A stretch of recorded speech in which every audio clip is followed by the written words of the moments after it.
Turkish Airlines fliegt mehr Länder an als jede andere Airline der Welt und zählt für viele zu den besten überhaupt. Türkische Küche, echte Gastfreundschaft und ein Hype, der wirklich riesig ist. Doch ist das wirklich gerechtfertigt? 10 Stunden Langstrecke im Airbus A350? Ich habe es für euch getestet. Hier hat man einfach richtig Lust, Service zu machen. Das ist was ich bei vielen Airlines vermisse. Hier wird es gelebt. Das ist hier wirklich ein absolutes Premium-Produkt. Schöne Grüße aus Hanoi, Hauptstadt von Vietnam. Allerdings nur die zweitgrößte Stadt von Vietnam mit ca. 8 Millionen Einwohnern. Ich bin hier gerade am Hanoi Airport, also am Hauptstadt-Airport. Und für mich geht es jetzt langsam wieder in Richtung Europa. Und das Ganze heute mit Turkish Airlines in der Business Class nach Istanbul. Ihr seid mit dabei, auf geht's!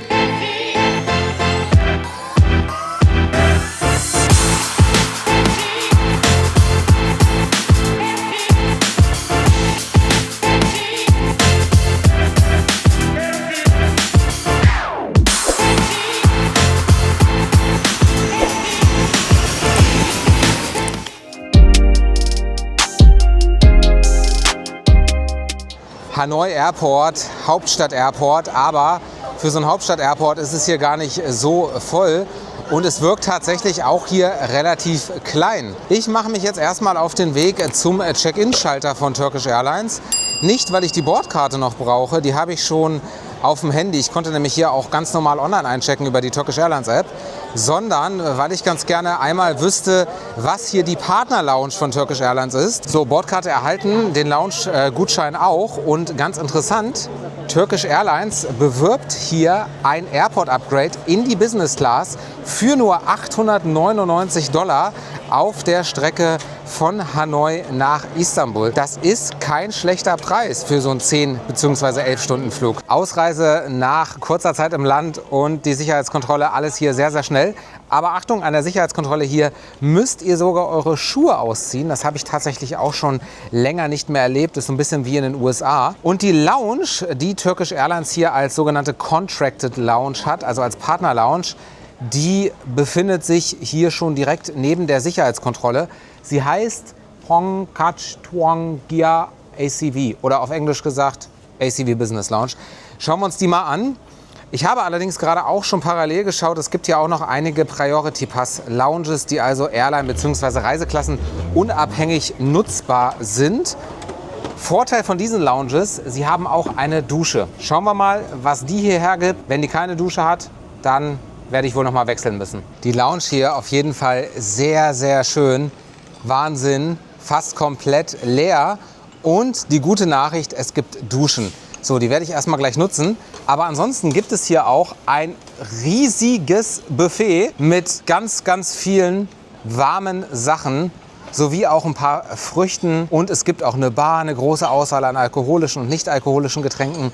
Gefällt mir hier sehr, sehr gut. Und das Schöne ist, hier gibt es auch vietnamesische Küche. Das heißt, hier wird sehr auf regionales Essen geachtet. Viele Lounges haben teilweise so ein bisschen international geprägtes Essen. Aber hier gibt es regionales Essen.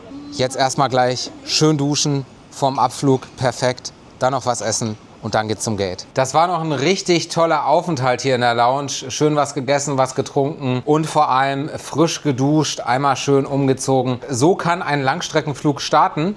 Eine Kleinigkeit, die mir in dieser Lounge noch aufgefallen ist und die ich eher in deutschen Finanzämtern vermuten würde.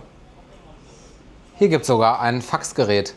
Jetzt aber auf zum Gate. Auf in die Turkish Airlines Business Class nach Istanbul. Und das Gate für unseren Turkish Airlines Flug TK165 jetzt nach Istanbul ist hier das Gate 34 und es wurde sich tatsächlich schon in Reihen aufgestellt, denn bei Turkish Airlines erfolgt das Boarding auch nach gewissen Gruppen. Business-Class-Kunden und Reisende mit einem Vielfliegerstatus dürfen natürlich zuerst einsteigen, profitieren hier also vom Prio-Boarding.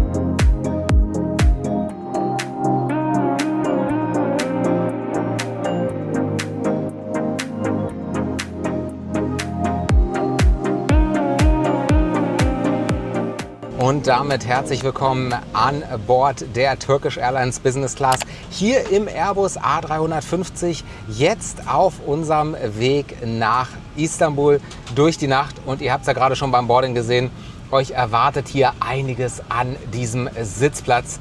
Lass uns mal eine Seatour starten. Zunächst haben wir hier erstmal einen wirklich großen Bildschirm, der lässt sich natürlich auch sprachlich verstellen, um dann auf das In-Flight Entertainment zuzugreifen. Wir haben hier einen Tisch, sehr groß, auch sehr weit herausziehbar und auch aufklappbar. Und hier unten im Fußfach erwarten uns schon Slippers. Das Ganze auch im Turkish Airlines Branding. Ansonsten, ihr seht schon, hier unten ist auf jeden Fall ordentlich Platz, um die Füße darunter zu packen.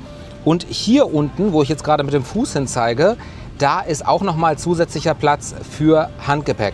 Ja, und jetzt bin ich gerade unterbrochen worden, denn kaum habe ich hier die Seatour gestartet, kam auch schon das Willkommensgetränk und ein heißes Tuch.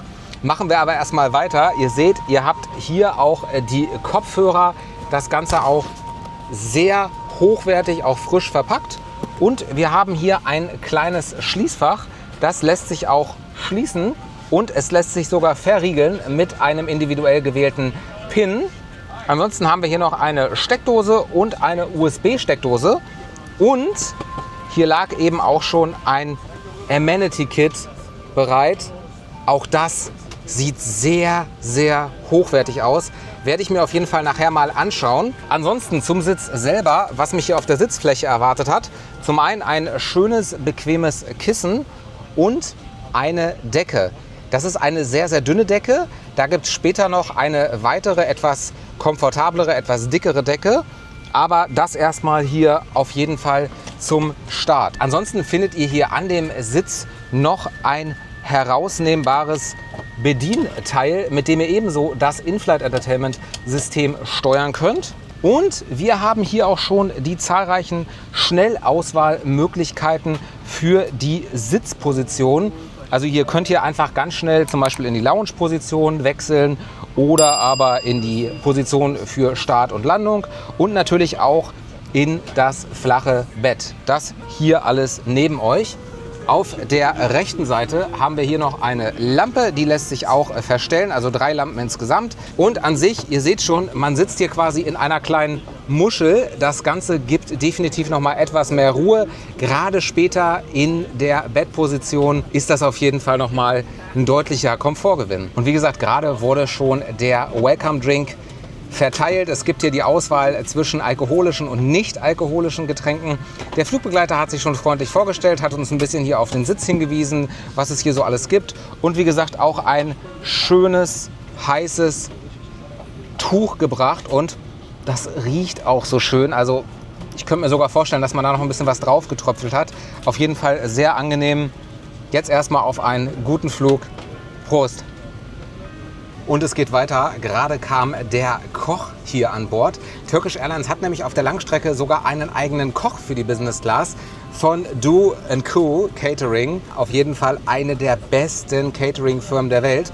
Und wir haben gerade eine riesige Speisekarte bekommen. Da drin versteckt auch noch eine eigene Weinkarte. Die wollen wir uns natürlich mal komplett ansehen. Und wir sehen schon, es geht los. Hier sind schon mal einige Spezialitäten aus der türkischen Küche, das Ganze regional, die hier auch mit angeboten werden. Ansonsten haben wir hier schon mal den Hinweis, dass es sich um ein Dine-on-Demand-Konzept hier bei Turkish Airlines handelt.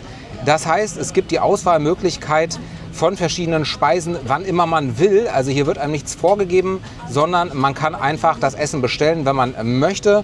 Und wir sehen schon Vorspeise, diverse Desserts und natürlich nicht zu vergessen, hier auch noch eine Hauptspeise. Das Ganze jetzt auf diesem Abendflug. Es geht weiter. Vor der Landung gibt es hier auch noch ein Frühstück. Auch da eine sehr große Auswahl. Weiterhin Snacks, die jederzeit bestellt werden können. Und hier nochmal die Getränke, also die nicht alkoholischen Getränke, unter anderem Limonaden, verschiedene Softdrinks und so weiter. Auch einen Mocktail und verschiedene Teesorten sowie Kaffee, heiße Schokolade etc. So, und machen wir einmal mit der Weinkarte weiter. Auch hier diverse Weinsorten, unter anderem dieser hier beispielsweise der Weißwein aus Kappadokien bzw. aus anderen Ecken der Türkei oder auch eine französische Sorte. Wir haben diverse Rotweinsorten, unter anderem einen hier aus Çanakkale, übrigens sehr schöne Stadt. Eine weitere Region der Türkei, nämlich in der Nähe von Denizli. Und noch einen französischen sowie einen argentinischen Rotwein hier zur Auswahl. Und es geht noch weiter, es gibt auch noch einen spanischen. Weiterhin gibt es hier auch Roséwein und es gibt Portwein sowie den Champagner hier an Bord von Turkish Airlines und noch weitere Aperitive sowie Bier. Also das ist schon eine krasse Auswahl. Und ich finde das immer wieder so genial, so faszinierend, wenn hier einfach der Koch kommt an Bord eines Flugzeugs, so eine Riesenkarte wie in einem Restaurant austeilt. Also Turkish Airlines, ihr macht wirklich einiges richtig. Das ist hier wirklich ein absolutes Premium-Produkt. Für den Preisvergleich bei eurer nächsten Flug-, Hotel- oder Mietwagenbuchung kann ich euch wirklich nur Skyscanner empfehlen. Bei Buchung über den Skyscanner-Link in der Videobeschreibung könnt ihr meine Arbeit unterstützen und das Ganze ohne weitere Mehrkosten für euch.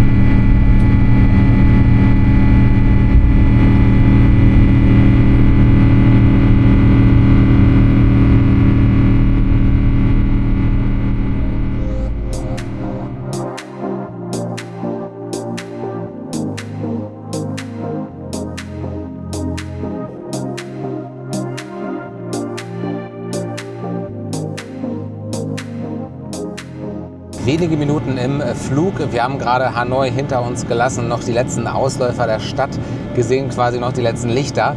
Unsere Flugzeit nach Istanbul heute übrigens 9 Stunden und 50 Minuten.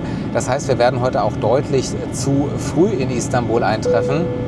Und ich möchte euch an dieser Stelle noch einmal das umfangreiche Entertainment-System hier von Turkish Airlines an Bord zeigen. Das Ganze gibt es, wie gesagt, in verschiedenen Sprachen. Ich habe das Ganze jetzt natürlich auf Deutsch umgestellt.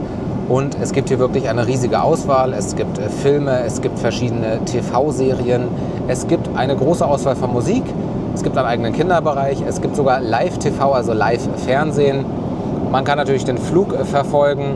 Es gibt noch ein paar Spiele und es gibt noch weitere Funktionen, wo man zum Beispiel noch ein bisschen was über Turkish Airlines etc. erfährt.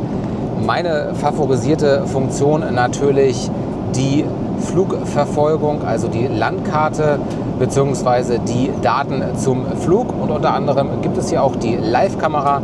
Man hat hier die Möglichkeit, die vordere Kamera, die untere Kamera oder die Heckkamera auszuwählen. Ja, das Ganze, wie gesagt, sehr umfangreich und auch haptisch sehr schnell. Also man tippt was an, es wird sofort umgeschaltet und so. Macht auf jeden Fall einen sehr, sehr, sehr modernen Eindruck hier. Ja, und wo wir ja gerade so beim Thema technische Dinge an Bord dieses Fluges waren, komme ich auch nochmal auf das Wi-Fi zu sprechen. Auch das gibt es hier bei Turkish Airlines. Ihr verbindet euch einfach mit dem WLAN-Netz TK Wi-Fi und dann geht ihr auf die Internetseite tkwifi.net. Das habe ich gerade gemacht und ich habe jetzt hier die Möglichkeit, mich entweder mit meinen Flugdetails, also meinem Nachnamen und der Sitznummer, oder aber über die Miles & Smiles Mitgliednummer bzw. über die Turkish Airlines App anzumelden. Dann habe ich in der Turkish Airlines Business Class als Passagier gratis Internet, den ganzen Flug. Wenn ich jetzt in der Economy Class sitzen würde, dann hätte ich, wenn ich Mitglied bei Turkish Airlines Miles & Smiles bin, also dem Vielfliegerprogramm, dann hätte ich zumindest das Internet für das Messaging kostenlos. Also ich könnte WhatsApp-Nachrichten und ähnliches versenden. Ansonsten müsste ich in der Economy Class hier verschiedene Pakete kaufen. Aber das Wichtigste, hier vorne in der Business Class, kostenlos, unbegrenzt nutzbar und damit auch nochmal ein Vorteil gegenüber anderen Airlines. Ja, und ich habe es euch ja eingangs schon gezeigt, es gab hier ein richtig schönes Amenity-Kit, das Ganze auch sehr hochwertig, das kann man auf jeden Fall nochmal für weitere Dinge verwenden. Ich habe gerade überlegt, vielleicht werde ich da auch mal ein bisschen Kameraausrüstung drin verstauen. Wir wollen uns das Ganze auch nochmal ansehen. Und zwar haben wir hier zunächst ein paar Socken, Dann haben wir weitere schöne Dinge wie eine Schlafmaske auf jeden Fall schon mal, eine Zahnbürste, ein paar Earplugs, also Oropax quasi. Dann haben wir noch eine schöne Creme hier, Handcreme, und wir haben noch eine Zahnpasta sowie eine Lippencreme. Das Ganze hier, wie gesagt, sehr schön, sehr hochwertig und lässt sich definitiv auch noch weiter verwenden. Natürlich schauen wir hier auch einmal auf die Toilette im Airbus A350 von Turkish Airlines. Eine Toilette gibt es hier vorne direkt hinter dem Cockpit und exklusiv nur für die Business Class nutzbar. Ja, und alles auf jeden Fall sehr geräumig. Hier einmal die Toilette. Ansonsten wäre hier auch noch ein Wickeltisch und das Waschbecken. Weiterhin gibt es hier auch einige Amenities von Molton Brown. Unter anderem eine schöne Seife. Wir haben hier noch eine Handlotion und wir haben auch noch ein türkisches Kolonia, also ein Kolonia-Spray quasi. Auf jeden Fall alles sehr, sehr sauber hier, schön geräumig und tolle Amenities hier an Bord. Und gerade begann auch schon der Service auf diesem Flug. Es gab ein Glas Wein, das konnte ich mir natürlich aussuchen, was ich trinken möchte. Ich habe mich jetzt mal für den türkischen Weißwein hier entschieden und dazu gab es Nüsse. So, Besonderheit, diese Nüsse sind ganz leicht angewärmt. Hier wird definitiv aufs Detail geachtet. Das auf jeden Fall erstmal als Gruß aus der Küche. Mal schauen, wann es jetzt gleich die nächsten Service-Schritte gibt. Und es geht schon direkt weiter mit dem Super Service hier. Es gibt die Vorspeise. Ich habe mich ja da für die türkische Meze entschieden. Die gab es hier gerade. Und dazu gehört unter anderem auch das Brot. The Oldest Bread nennen sie es. Denn dieses Brot hat eine Tradition. Es wurde tatsächlich vor, ja, ich glaube, mehreren Jahrhunderten oder so ähnlich in der Türkei hergestellt. Das heißt, es hat seinen Ursprung da. Und Turkish Airlines selber sagt, das Ganze ist schon 12.000 Jahre alt. Also wirklich ein sehr, sehr altes Brot. Natürlich dann nicht gebacken, jetzt nur nachgebacken. Aber damit wird hier auf jeden Fall Werbung gemacht. Ich bin mega gespannt, wie das schmeckt. Das Catering kommt jetzt natürlich aus Vietnam, also nicht aus der Türkei, ist also nicht hundertprozentig original. Aber ich musste dieses Brot jetzt einfach gerade schon mal direkt probieren. Hab mal ein bisschen Butter drauf gemacht. Es ist auf jeden Fall sehr lecker. Es ist so eine Art Roggen-Sauerteigbrot. Also hat auch so ein bisschen Nährstoffe, Ballaststoffe, wie auch immer. Schmeckt auf jeden Fall sehr gesund. Und das Schöne ist, beziehungsweise das Detailreiche ist, dass hier beispielsweise schon wieder die Butter nicht eiskalt ist, sondern ein bisschen angewärmt ist. Ja? Also hier wird wirklich auf Details geachtet. Passenderweise gibt es auch so eine kleine Leuchte hier mit der Aufschrift Candlelight Dinner High Above the Clouds, also ein Candlelight Dinner hoch über den Wolken. Also das verleiht dem Ganzen nochmal so ein i-Tüpfelchen quasi beim Service. Ist auf jeden Fall sehr gelungen. Jetzt erstmal die Vorspeise essen und dann bin ich mal gespannt, wann der Hauptgang kommt und wie der so schmeckt. Und es geht weiter auf der kulinarischen Reise hier von Hanoi nach Istanbul. Und zwar gab es gerade schon direkt im Anschluss an den ersten Gang den Hauptgang. Ich habe mich da für die Beef-Option entschieden. Also es sollte so eine Art Steak sein oder ähnliches. Ich kann es nur wiederholen, der Service hier 1A. Also kaum die Vorspeise aufgegessen, kommt der Flugbegleiter, räumt das wieder ab, fragt, ob ich jetzt schon mal ein Hauptgericht möchte, ob ich noch was trinken möchte etc. Die sind wirklich auf Zack, die achten hier auf jedes Detail. So, ich habe jetzt noch mal ein bisschen mit Salz und Pfeffer nachgeholfen. Gerade in Flugzeugen kann der Geschmack doch noch mal ein anderer sein. Aber sehr, sehr zartes Fleisch. Schmeckt sehr lecker, schön warm. Dazu noch so ein bisschen Kartoffelauflauf oder ähnliches. Also Qualität stimmt auf jeden Fall.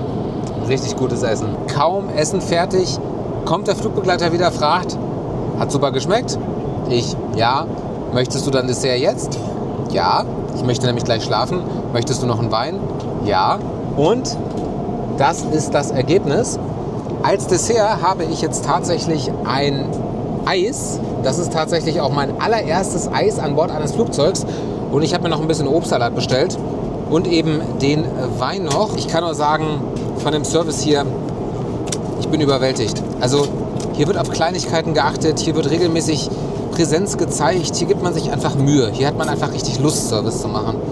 Das ist was ich bei vielen Airlines vermisse. Hier wird es gelebt. Finde ich super, super toll hier. Richtiges Erlebnis quasi, der Flug. So, und das Eis hier auf jeden Fall ein bisschen mit Mandeln. Schmilzt auch schon langsam. Schönes Vanilleeis. Schmeckt auf jeden Fall sehr gut. Afiyet olsun. Und das heißt übrigens guten Appetit auf Türkisch. So, und jetzt müssen wir ein bisschen leiser sein, denn während ich mich gerade in meine Schlafklamotten hier geschmissen habe, wurde das Bett für mich gemacht. Der Flugbegleiter hat hier eine schöne Matratzenauflage draufgelegt, mir nochmal eine neue Decke gegeben, eine deutlich dickere Decke, also die ich noch zusätzlich jetzt zu der dünnen Decke habe, die es zunächst gab. Und jetzt ist es auf jeden Fall Zeit, hier auch schlafen zu gehen. Ihr seht, das Licht ist auch abgedunkelt. Alle sind quasi schon am Schlafen bzw. gehen jetzt schlafen. Das werde ich jetzt auch machen. Ich möchte euch vorher noch aber eine Eigenschaft dieses Sitzes zeigen, die diesen Sitz ultra komfortabel macht. Und zwar habt ihr hier die Möglichkeit, sowohl links die Armlehne als auch rechts die Armlehne komplett runter zu machen. Und wenn ihr euch dann hier hinlegt, dann habt ihr hier einen super Platz. Also ihr könnt euch hier richtig breit machen, ihr könnt hier quasi seitlich schlafen, wie auch immer. Das ist hier ein super Platz und auch unten an den Füßen super. Also selbst mit 2 Meter Größe könnte man hier wahrscheinlich sehr gut liegen. Und ihr hört es vielleicht jetzt auch durch den Effekt, tatsächlich hier in dieser Schale, wo man dann drin liegt, alles sehr lärmgeschützt. Ich kriege jetzt tatsächlich auch nichts von den Gesprächen von anderen Passagieren mit. Das ist schon richtig, richtig gut überlegt und umgesetzt worden hier. Also hier kann man jetzt wirklich gut schlafen. Das werde ich jetzt auf jeden Fall auch machen, zumindest ein paar Stunden, bis wir dann das Frühstück bekommen vor Istanbul. Eine gute Nacht. Guten Morgen, noch rund 1,5 Stunden bis Istanbul. Ich habe hier tatsächlich ein paar Stunden richtig gut geschlafen. Das war wirklich sehr gut möglich, abgeschirmt. Wie gesagt, hier durch diese quasi Muschel, in der man liegt. Also das hat auf jeden Fall guten Komfort gegeben. Jetzt bin ich gerade aufgewacht, habe mich mal kurz wieder umgezogen, ein bisschen fertig gemacht, die Haare auch mal wieder so ein bisschen gerichtet. Und jetzt kommt tatsächlich auch schon gleich das Frühstück. Ich wurde natürlich gefragt, ob ich das Frühstück jetzt schon haben möchte. Damit ich genug Zeit habe, das zu essen, habe ich das jetzt schon bejaht. Gerade euch hier am Erzählen und schon kam das Frühstück auch. Es sieht auf jeden Fall sehr gut aus. Das standardmäßig mit einem Orangensaft. Und ich habe jetzt noch die Möglichkeit zum Frühstück Kaffee, Tee etc. zu bestellen. Ich habe gerade tatsächlich mal nachgefragt, ob es vielleicht auch noch einen Smoothie gibt oder ähnliches. Das werden sie jetzt prüfen. Ich lasse es mir jetzt hier auf jeden Fall erstmal richtig schön schmecken auf den letzten Metern bis Istanbul. Und weiter geht's. Natürlich gibt es hier beim Frühstück auch nicht nur einen Gang, sondern das Ganze in 2 Gängen. Und als Hauptspeise haben wir dann die Auswahl hier zwischen einem Omelett und einem Pancake, also einem Pfannkuchen. Ich persönlich bin eher so der süße Typ morgens, also habe ich mich jetzt für den Pancake entschieden. Den werde ich jetzt noch essen und dann werden wir demnächst auch schon unseren Landeanflug in Richtung Istanbul beginnen.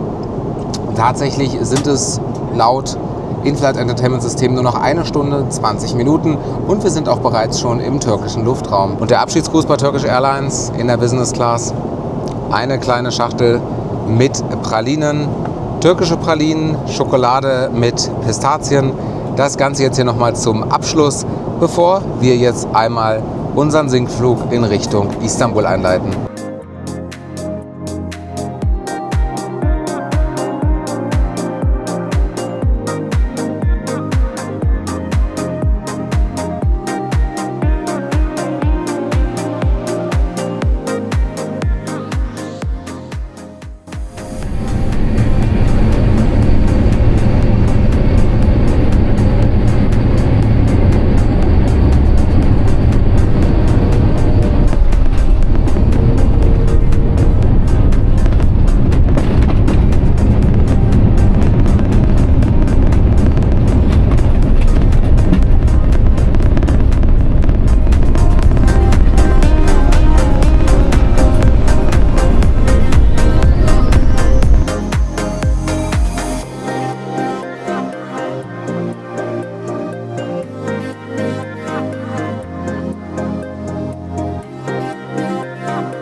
Angekommen in Istanbul, angekommen am größten und wichtigsten Airport der Türkei mit dem Flag Carrier Turkish Airlines und das Ganze in der Business Class im Airbus A350. Ja, natürlich für euch noch eine Zusammenfassung und mein persönliches Fazit von diesem Flug.